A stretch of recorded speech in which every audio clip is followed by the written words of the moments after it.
I'm Sherry Metlin, and I reside at 410 North Blaine Street, Moscow.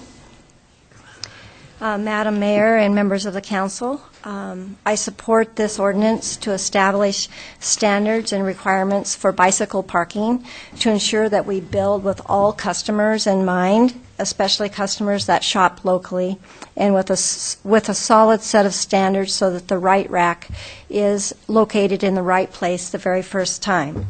At the last City Council meeting, public input was given by both business owners and business customers and was unanimously in favor of the amendment. 2 days later, the Moscow Chamber of Commerce Community Development Committee voted to not recommend approving the ordinance. I was disappointed that the Chamber made this decision so quickly and did not take time to seek input from the business community at large, but made a recommendation to not pass this ordinance based on a vote of no by 9 individuals, half the number of individuals who spoke in favor of the ordinance at the last City Council meeting. There's been discussion about the costs associated with approving this ordinance, the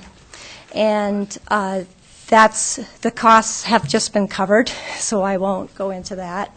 But what about the costs if the ordinance is not approved?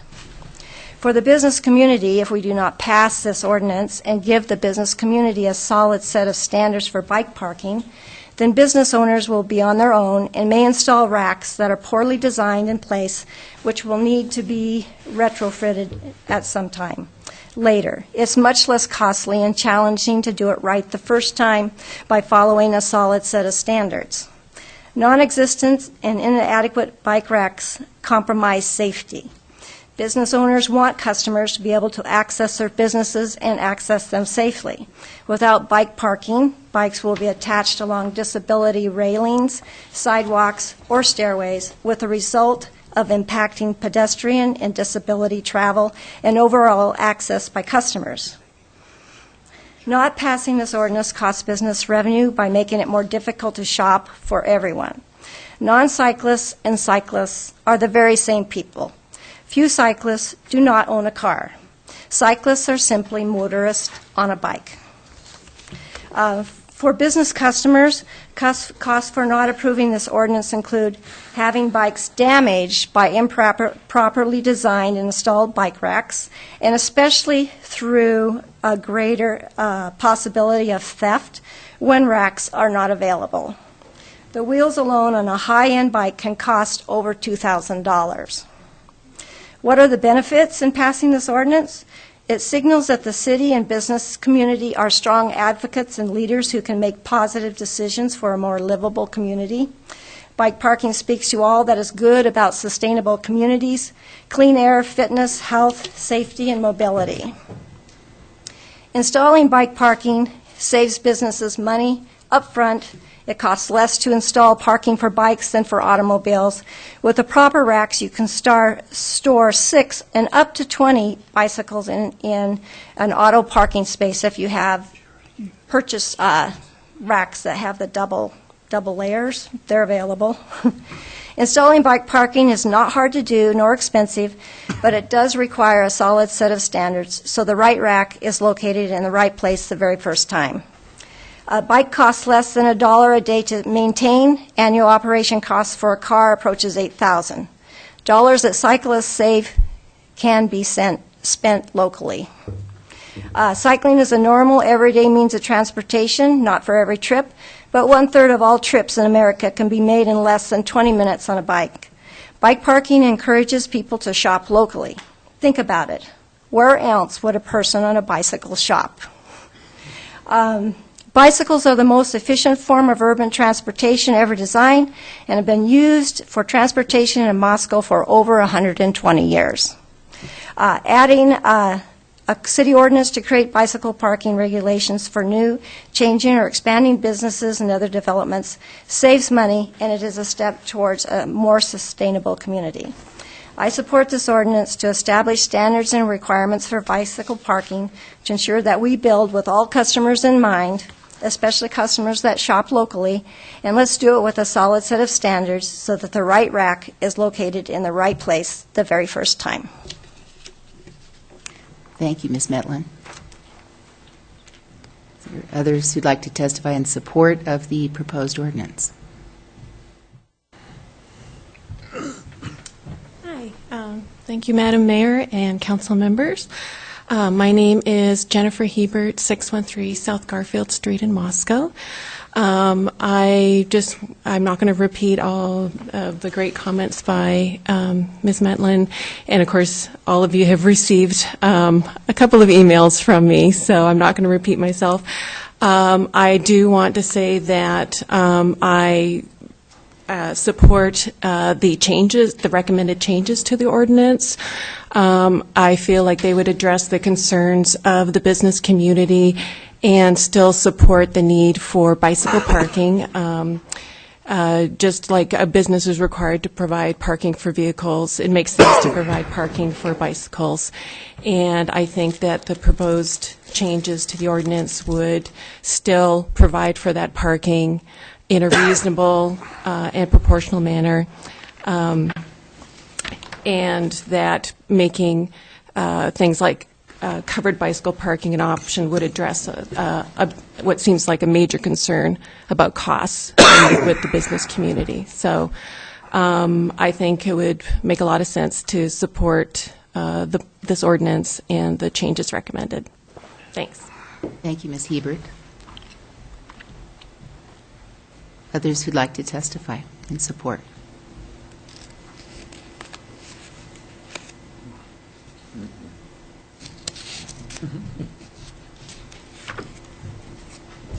My name is Andrew Carmen. I live at 232 South Hayes Street. This is Stella Karma.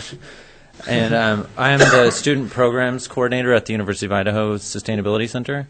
So I'm somewhat speaking on behalf of the university population, which is very bike intensive. And often we're left without a place to park our bike. I've often tethered my bike to a tree for lack of a better place to put it. And of course the railings issue as far as handicap and pedestrian mobility is a big deal to us. But primarily I feel like the issue is to have a long-term plan for Moscow. Oil is increasingly expensive. Next year, Alberta tar sands will be the national #1 source of oil. It has a energy return of investment 4 to 1, whereas pre-peak oil that was gushing out of the Texas ground had an energy return of investment of 27 to 1. It's becoming increasingly costly to produce, and therefore it's going to be increasingly costly to buy. And bikes, of course, are a good deal less petroleum intensive than cars are. So that's it. Thank you. Thank you, Mr. Carmen. Others who'd like to testify in support of the proposed ordinance?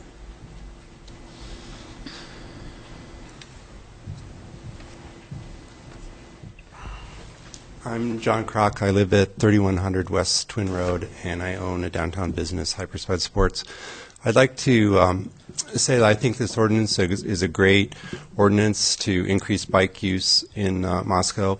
I'm also one of the founding members of Buy Local Moscow. We're an organization of more than 100 local business owners here in Moscow. And one of the things that Buy Local Moscow, of course, means to buy local. I think people on bikes do buy local. One of the projects that we work on is trying to unite the local businesses more with the university campus. And I think one problem is that if you're a student on campus and you want to go to a business, there may not be a place to park your bike. And students use bikes a lot. So I think the more bike-friendly local businesses become, I think the more that students will tend to patronize those businesses. The only problem I think I see with the ordinance is change of use. And one problem I do have with a little bit with change of use, that as a beginning business moving into an existing space, with the way the ordinance reads, I believe that the new business must pay for the bike spaces. And one problem I have with that, most all leases, I'm assuming that a new business is actually leasing the building. Most all leases, when something is bolted to the property, that then becomes the property of the landlord. And so an existing business would then have to lay out money with no hope of recouping that money, in that once the bike rack is bolted, it becomes the landlord's property. Therefore, you're forcing the new business to donate to the landlord, essentially, because the landlord will own those bike racks after the business moves out or something happens. So that's really the only problem I see with the ordinance. And if that could be changed by amendment, I would be fully behind this ordinance. Thank you, Mr. Crock. Others?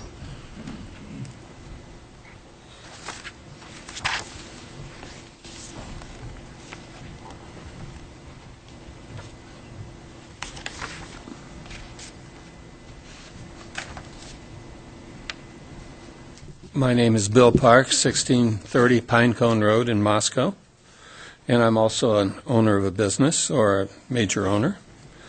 I'd like to make one suggestion before I even start, and that is that the City Council and the Mayor consider ordering their agenda items on the basis of how popular they are. Every time I come here, I find that there are 700 things ahead of me, and everybody is sitting here, and nobody leaves after they all do, and we all sit here for an hour and a half. And if they could be ordered, I think it would make a good idea. So, this is just a bike rack. You know, it's not some conspiracy. I've heard so many things about this lately. And I'd like to make a couple of minor suggestions. I think John had a very, very important point there. Moscow needs more bike racks, whether or not a business changes. And I'd like to make a sort of an offer. We have a bending machine, and we buy about 10 miles of pipe a year. And it's aluminized or aluminum. It's aluminum pipe, and we can bend it, and we can bend it in a U. And I'd like to make an offer for local businesses, and perhaps ask the city if they might consider going in with it. We will produce 50 racks for free for businesses. And a suggestion, I understand that the city, in places where there is concrete, that the city has a borer, so they could bore a hole for somebody, and with a sack of cement mix or something, they could put these things in. Now they're not black, they're anodized aluminum, but they'll last forever, and they're an inch and 5/16 or something wide, and they can be bent. And we would provide 50 of them for free, and if it turns out that there's more than a demand for that, we'd probably do them at cost, which would probably be about $25. And if the city or somebody else has some sort of drilling thing, or just go out and rent a post hole digger if you don't have concrete, we could solve that, because I think this goes beyond those businesses which are changed or new construction. It would be helpful to many businesses if they could have things right there, even though they're an existing business, and they might find it difficult to, and I'm really happy, by the way, to say that the requirement that it be covered, because I think that could have been a really high cost to some struggling businesses. Thank you. Thank you, Mr. Parks. Others who'd like to testify in support of the proposed ordinance? Are there any who'd like to testify in opposition or provide general testimony?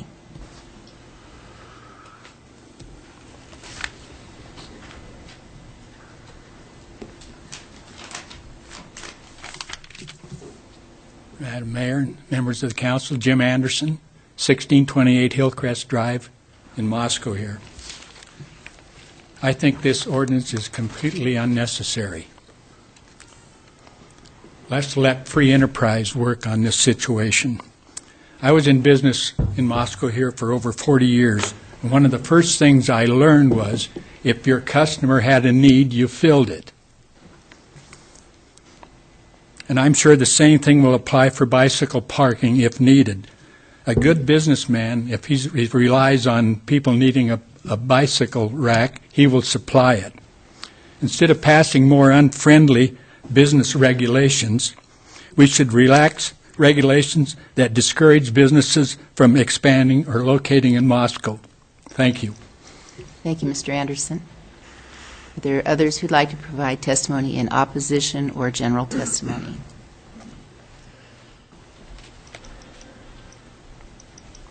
Good evening, ladies and gentlemen. I'm Rick Beebe. I live at 1200 Nottingham Place here in Moscow.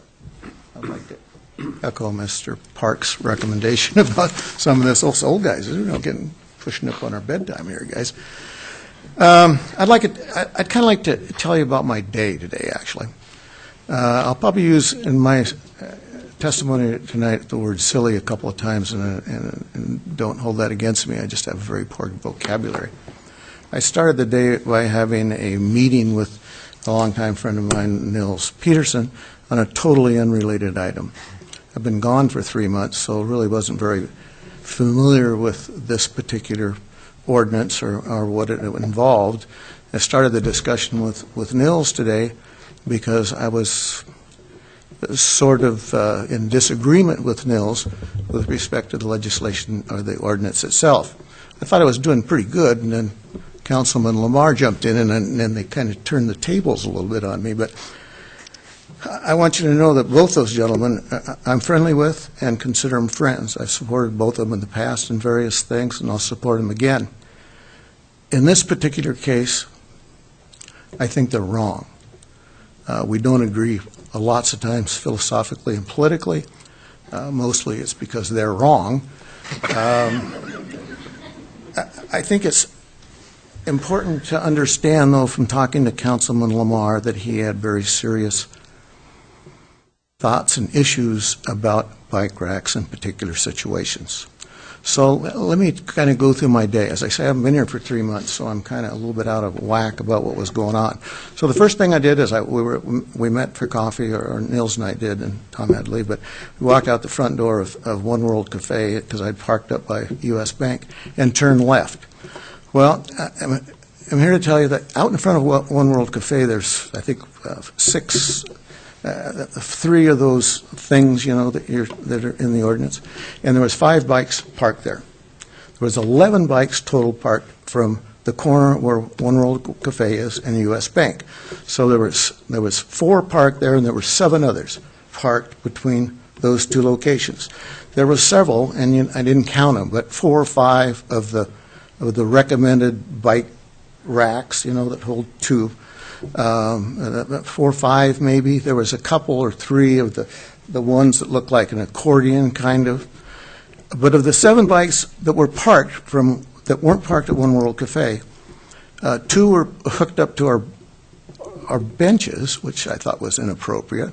1 was hooked up to a light fixture. 1 was hooked up to a sign that said 3-hour parking in downtown Moscow. And 1 was hooked up to a U.S. Today paper thing. Not 1 bike was parked in the rest of the parking spaces. When I got to U.S. Bank, I thought I'd walk around a little bit, so I walked down towards Tom Bodie's, and Tom gets an attaboy as far as I'm concerned. He had 14 bikes parked in front of his. He has multiple parking places for bikes. 1 was hooked up to a tree. I realize we can't legislate against that, but I'm just kind of giving you a scenario what I looked at today. I think it should be understood, though, that in Tom Bodie's case, here is an apartment complex that's basically downtown. So these people would be not very convenient for them to have a vehicle. Their main mode of transportation is a bicycle. So I think that at least explains the number of bikes parked in front of Tom Bodie's. So I took Tom's suggestion and I drove around some. And I won't mention any names, but I stopped at several larger, particularly in the south part of town. There's not 1 bike rack, not 1. They're in the hallways, they're hooked up to wherever they're hooked up. And I think that's silly. I think also that the expansion of this ordinance to have a covered, lit bicycle rack is also silly. There's another couple of things I'd like to visit with you about. The reason I think they're silly to have them covered is it's a tremendous expense, And really, I represent two groups of people here tonight. One, we have a management company, so I do property management, and I also have several apartments. And we have bike racks. We have bike racks in all of them. We have bike racks in health and welfare building. They're rarely used. If, as one of the ladies said tonight, you have a $2,000 rim or tire for a bicycle, I'm here to tell you they aren't hooking it up to any bicycle rack. They're going to put it in their bedroom, or they're going to put it in their living room. They're going to put it on their deck. They aren't going to leave that valuable bicycle outside. So I want to, there's another thing that bothers me quite a bit, and I'd like to kind of explain what it is. Let's assume that whoever's in favor of this ordinance, or who's for the ordinance, who says this is what an ordinance we should have, let's say, okay, we'll give it to you. Let's go ahead and put covered bicycle racks, which I think are silly. I hope that what Bill is talking about, that it's going to be taken out, in that case, I'm in favor of it. Noel Blum, who's a friend of mine, is going to kill me because he doesn't think we should have any bike racks at all. But I think it's silly, again, for this group of people to build a whole bunch of apartments and not put any bike racks in. I think it's disingenuous to your customers. So I think that's in poor taste. However, I need to talk to you about something else. Let's say you're right. Let's say that these bicycle racks are going to improve the way people transport themselves back and forth. Listen to what the people that were in favor of this ordinance had to say. They said, we want to be able to park downtown, we want easy access to downtown, we want to be able to get to the businesses. Bicycle people shop downtown, they shop locally. They're right. But we want to totally ignore the central business district. It's going to do us no good to improve bicycle racks, bicycle storage in apartments a mile from town unless we do something about central business district. Now, it's easy for me to say, you guys need to do something about central business district because that's not my money. But on the other side, it's easy for you to tell me I got to put bicycle racks in because it's not your money. In order for this to work, if you really, truly, seriously think that this is what needs to be done, we need to have good, acceptable biking parking spaces in the central business district. And at that time now, the people that have bike racks on their properties, the kids have got someplace to take their bikes. We've already said, the fellow from the university said, well, and Bill said, we can't control the university. If we can't control the university and we can't control the central business district, what good is it going to do us to have bike racks in apartment buildings? Thank you, Mr. Beebe. Walter, did you have a question? A question for Randy, if I may. We're in the midst of a public hearing. Is this? It's in response to a couple of comments Mr. Beebe made. Clarification. Randy, address it as you choose here, okay? Or not. I don't know what the or question not. is yet. That's right. That's right. I just don't want to disrupt the public hearing. I probably already have. Do we have an ordinance against attaching bikes to anything other than a bike rack, i.e. his comments regarding trees, signs, newspaper racks? No. Okay. Okay. Are there others who'd like to testify in opposition or provide general testimony?